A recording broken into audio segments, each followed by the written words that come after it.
Bonjour à tous, c'est Jérémy de Magicien de la communication. Super heureux de vous retrouver pour cette dernière émission de la série d'analyse comportementale des candidats. J'espère que vous avez pris autant de plaisir que nous avec Louis Augustin à la faire.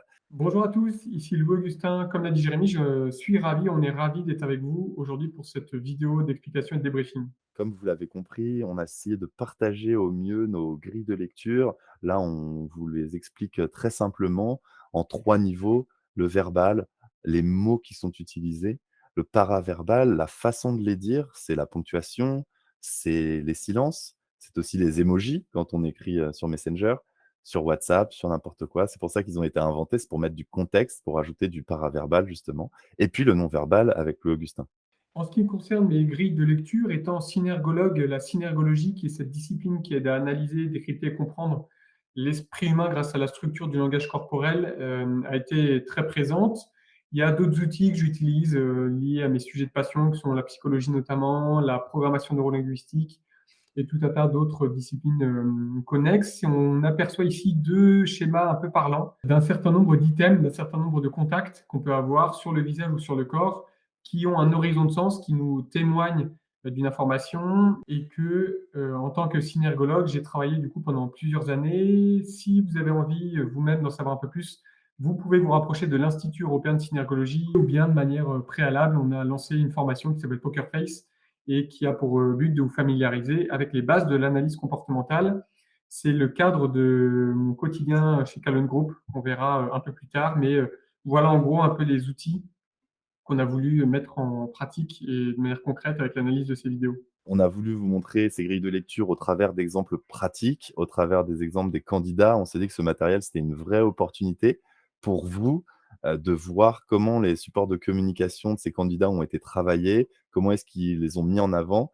On a vu que tous les candidats n'étaient pas au même niveau et on va commencer, tout simplement par mettre quelques chiffres un petit peu et classer ces vidéos. Vous aurez, bien sûr accès à ce document. Vous aurez toutes les notes avec les commentaires et un lien vers chacune des vidéos des candidats et aussi, bien sûr, notre analyse. Vous avez les 12 vidéos qui sont maintenant disponibles sur YouTube. Allez-y, mettez des commentaires, on sera ravis de partager avec vous et d'échanger avec vous sur le sujet. Sur, la longueur de la vidéo, le temps imparti pour chaque candidat était d'1 minute 30. On voit que la plupart des candidats ont respecté cette contrainte. Fabien Roussel, lui, a largement dépassé de 10 secondes. Philippe Poutou et Emmanuel Macron sont à coude avec 97 secondes et Valérie Pécresse est en dernier.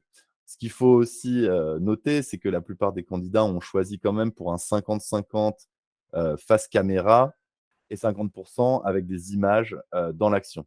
On a C'est juste, pas le petit, canard qui est Nicolas Dupont-Aignan qui nous fait une, vidéo de 1 minute 30, mais qui est 1 minute 30 face caméra et sa vidéo est effectivement un peu scolaire, un peu trop travaillée et pas assez dynamique.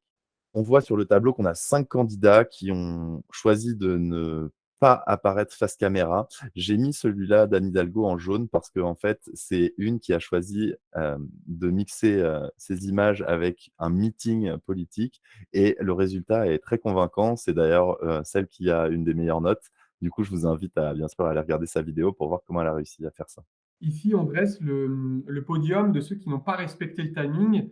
On peut faire un petit focus sur Jean-Luc Mélenchon qui a respecté le timing, mais de manière un peu étrange, dans la mesure où, pour arriver à 1 minute 30, il me semble qu'il y a 12 secondes pendant lesquelles on ne l'entend pas, on ne le voit pas, et pendant lesquelles il partage du contenu écrit sur l'écran.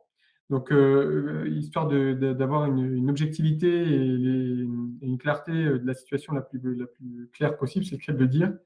Voilà une petite précision. Pour ce qui est de Yannick Jadot et de surtout Jean Lassalle, on ne les voit pas beaucoup face caméra, enfin Yannick Jadot pas du tout. Il se trouve qu'ils ont fait des nouvelles vidéos d'1 minute 30 qui ne sont pas celles qu'on a analysées, mais qui sont des nouvelles, dont on a essayé de tenir compte, même si elles sont arrivées par la suite. Vidéos dans lesquelles on voit Yannick Jadot en train de discuter avec un paysan, même si on ne l'entend pas, même si ce n'est pas vraiment face caméra, me semble-t-il. Et pour ce qui est de Jean Lassalle, on le voit aussi clairement, ou de manière euh, prétendument authentique, il dit, tiens, bah voilà, enlève le fond vert, regardez-moi face à face, machin, et en effet, il part dans une explication plutôt très authentique. L'exercice d'une minute 30, effectivement, il est difficile et il faut être, très impactant. Du coup, c'était intéressant pour nous de regarder quel est le débit, combien de mots vont être dits dans chaque discours, dans chaque vidéo et comment ils vont être incarnés. La plupart du temps, dans une conversation, on est à peu près à 200 mots par minute. Sur une vidéo, bien sûr, on va parler plus distinctement et là, le débit moyen est à 133 mots. En général, sur un enregistrement, on est à peu près à 150 mots minute. Donc là, on est encore un peu plus bas, sur la moyenne. Mais par contre, on peut voir que, c'est Nathalie Arthaud, effectivement, qui va utiliser le plus de mots, suivi de Philippe Poutou, qui utilise beaucoup de petits mots, beaucoup de «on» et beaucoup de répétitions. Et pareil, Éric Zemmour qui utilise beaucoup de «il», beaucoup de «vous». Effectivement, comme disait Louis Augustin, on a analysé une des vidéos de candidats, mais parfois ils en ont fait plusieurs d'une minute 30. C'est souvent un montage, de la vidéo longue qui a été coupée en vidéo courte. Il y a beaucoup de clips que vous pouvez voir à la télé et effectivement, ce sera peut-être pas celui qu'on a analysé. On vous invite à aller voir le lien, pour voir que c'est bien la bonne vidéo qui a été analysée, bien sûr. Ce qui est intéressant dans le cadre de toutes ces analyses, c'est de rester factuel, de rester sur des faits. Et en effet, pouvoir faire établir un corollaire, pouvoir faire un lien entre la durée de la vidéo, le respect du temps de durée de vidéo, le nombre de mots, ça semble important pour traduire une notation, dans la mesure où un candidat qui n'aurait pas respecté le temps de vidéo et qui parle très vite, ça n'a pas les mêmes significations qu'un candidat qui est en avance sur le temps, qui dure moins longtemps qu'une minute 30, mais qui parle très vite.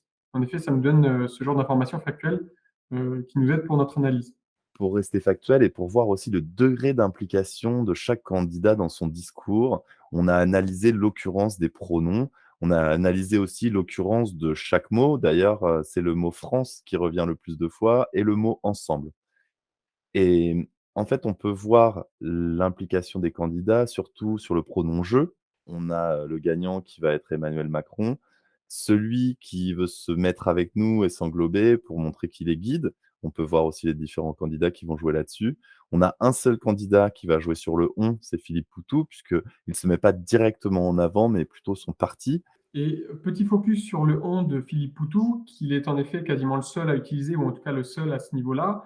Et ça traduit bien l'authenticité de sa politique et l'authenticité du président qu'il aimerait être, à savoir un président «on» et non pas un président «nous», au ce sens où dans le «nous», il y a un côté un peu plus travaillé, il y a un côté un peu moins chaud, un peu plus distant que le «on», qui inclut, qui est proche, qui ne traduit pas justement le niveau hiérarchique et notamment dû au fait aussi que c'est un pronom du langage plutôt commun, plutôt courant et non pas soutenu.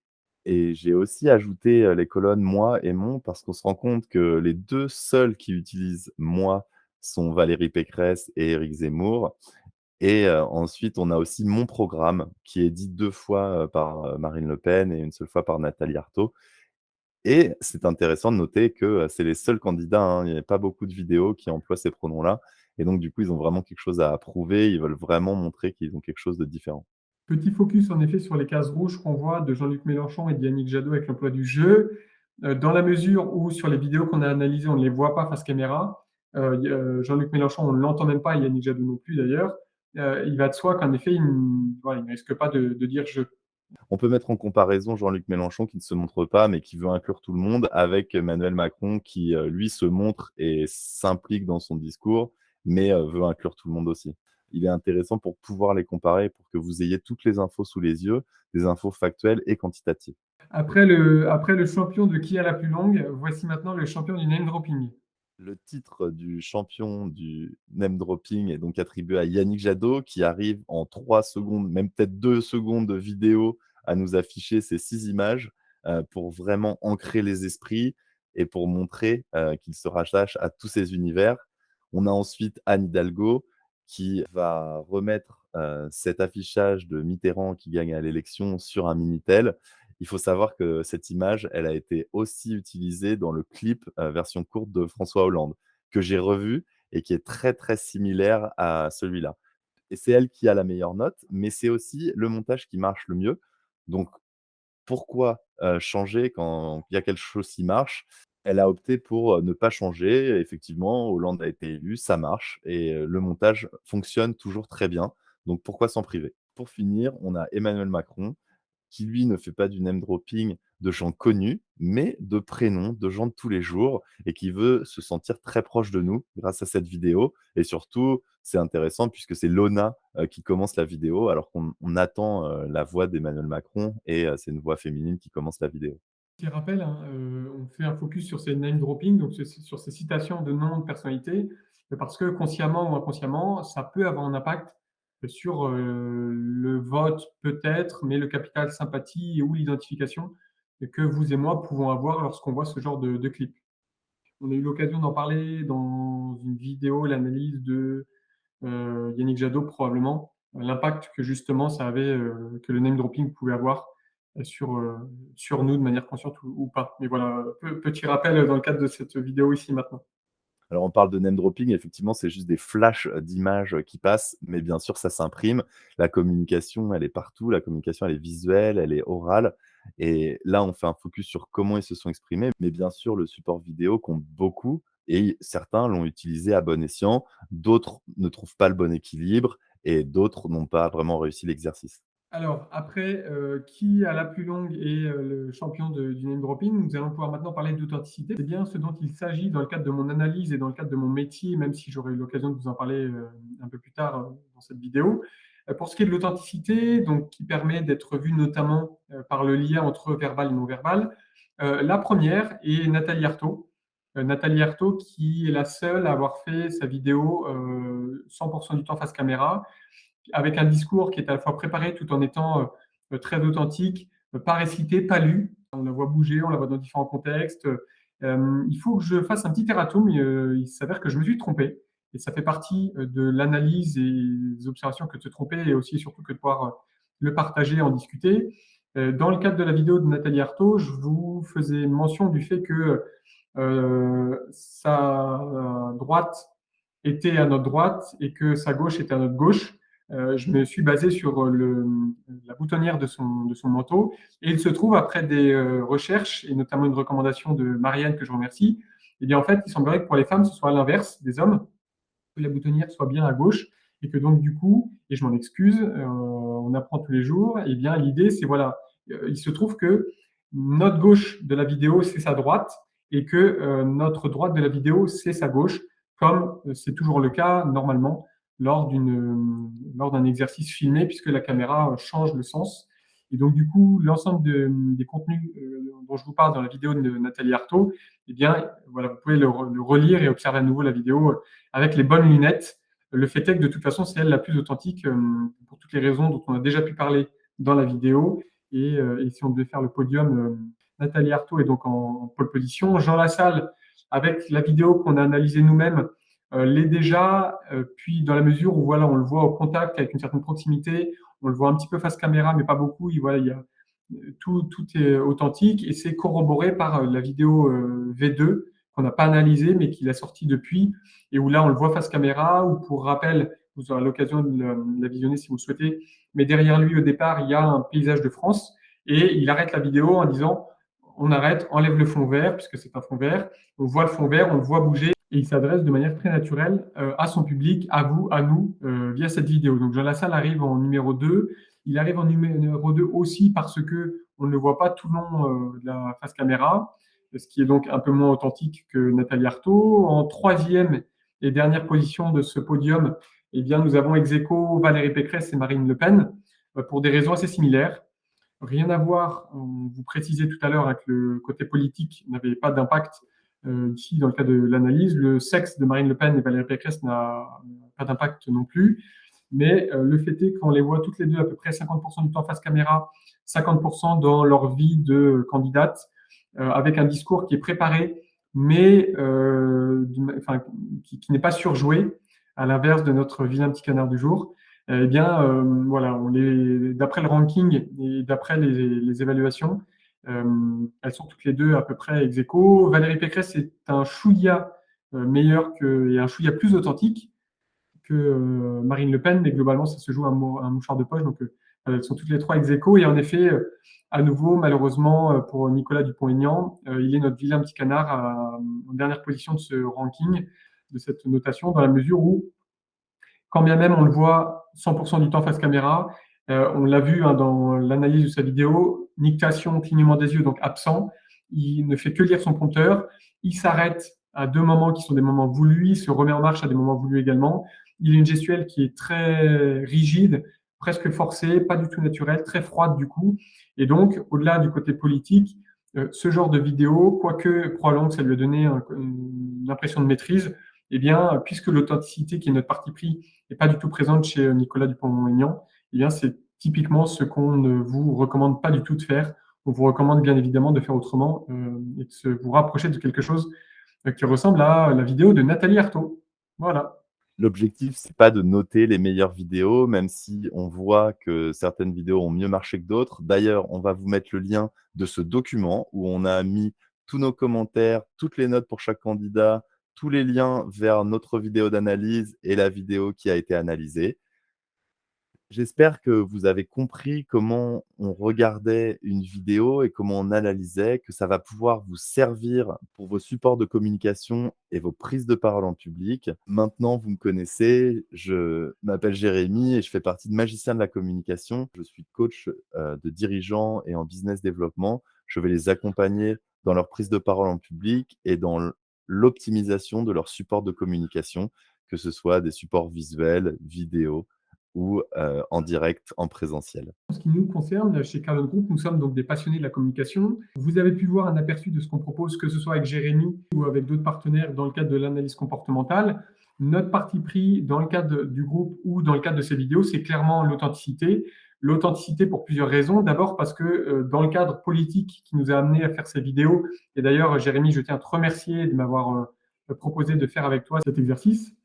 Eh bien, l'authenticité, j'en suis persuadé, on en est persuadé, je pense, avec Jérémy, c'est vraiment ce qui manque à l'heure actuelle aux personnages, aux personnalités politiques pour recréer du lien, pour recréer de la sympathie. Je vous le disais, l'authenticité est pour nous très importante dans la mesure où, selon un sondage du Figaro, il y a presque la moitié de la population française qui a été interrogée qui se dit lassée par la politique. Pour être précis, il s'agit de 40%. Notre parti pris, on est persuadé qu'en effet, avec plus d'authenticité, avec plus de place à l'improvisation, plus de place à l'erreur, plus de place à qui on est vraiment, plus que du contrôle, eh bien, on recrée du lien, on recrée de la sympathie, on recrée de la confiance surtout, et je pense que c'est surtout ça dont il s'agit. Et donc, au quotidien, notre métier, c'est justement, dans les entreprises notamment, d'aider à créer cette atmosphère, cette authenticité, cette confiance, en faisant le lien entre le verbal et le non-verbal dans tout un tas de négociations de recrutement, etc. Pour conclure, j'espère que vous avez compris que, à moyen égal, c'est vraiment votre communication qui va faire la différence, la façon dont vous incarnez, les mots. On a vu, lors de ces analyses qu'effectivement, il y avait plein de codes de la politique. Je pense que c'est un peu ça qui bloque aussi, les candidats. On a vu beaucoup de candidates qui faisaient de la politique masculine, mais on a vu que c'était aussi, un petit peu les codes qui sont en place. Nous, on n'a pas voulu faire de la politique, on a voulu vous montrer nos outils. Si vous avez besoin de nous pour vous accompagner, vous coacher sur des prises de parole en public, sur, une analyse de vidéo, on se fera un plaisir de l'analyser. Là, on va vous laisser avec un cadeau, un dernier cadeau, c'est-à-dire que, j'ai repris, toutes les bonnes punchlines qui, pour moi, feront le discours parfait pour un candidat. Je vous ai remonté tout ça avec, chaque rush de chaque vidéo des candidats. Déjà, ça montre qu'ils ont vraiment un verbal, paraverbal, non-verbal qui est très différent selon les candidats et puis je vous remettrai le texte en dessous puisque je l'ai travaillé moi-même pour que, il y ait des transitions et ça fasse un discours parfait, en tout cas, où, il y a l'essentiel des punchlines et je vous laisse avec ça. Vous allez voir, c'est assez intéressant à regarder. Merci pour votre présence, pour votre soutien, pour votre suivi. L'authenticité chez nous, vous l'avez compris, c'est hyper important. C'est d'autant plus important que dans le cadre de nos d'échanges qu'on a pu avoir avec certains d'entre vous sur LinkedIn, oui, grâce à nos outils, vous allez pouvoir nous analyser nous également. On est des humains, on se trompe. Merci à tous et bon visionnage. Bye. Merci, à bientôt. Je m'appelle Lona, Je m'appelle Nathalie. Je m'appelle Armand, je suis professeure des écoles, Viticulteur. éleveur au vin. infirmière. On est formé pour ça, pour gérer la crise, pour gérer l'urgence. C'est pour continuer à changer la vie de Lona, Nathalie, Armand, Pierre, votre vie, que je suis candidat pour un nouveau mandat de président de la République. À l'heure où la guerre est revenue en Europe, Je me présente à vous avec la force et la sérénité dont je sais faire preuve dans l'exercice des responsabilités. J'ai besoin de rassembler le peuple de ce grand pays pour retrouver la confiance, un futur et un avenir pour nos enfants. Nous ne pouvons pas laisser à nos enfants une dette abyssale, écologique et financière. Ensemble, reconstruisons une France plus forte, plus libre, plus juste. La nation, c'est un acte d'amour, permettant aux Français de se considérer comme frères. L'unité des Français, c'est le cœur de mon projet présidentiel. Ce projet veut aussi vous rendre votre argent, en relevant fortement votre pouvoir d'achat par une augmentation de vos revenus, une baisse de vos dépenses contraintes, notamment une réduction de vos impôts. Prendre sur les profits pour augmenter les salaires, prendre sur les dividendes pour créer des emplois, prendre sur les grandes fortunes pour payer les pensions de retraite. Changer nos vies, nous l'avons fait et ensemble, nous pouvons le refaire. Alors oui, plus que jamais, mobilisons-nous. Il nous reste quelques jours, quelques heures pour décider. Une élection n'est jamais jouée d'avance. Si chacun des 47 millions d'électeurs va voter, alors tout peut changer. Chacun d'entre vous dispose d'un vote aussi puissant que celui du président. L'avenir de la France se joue maintenant. Dans l'isoloir, le 10 avril, il est entre vos mains. Vous aurez le choix. Choisissez votre peuple. Choisissez notre histoire. Choisissez notre identité. Choisissez notre avenir. Choisissez la France. Un autre monde est possible. Vive la République. Vive la France.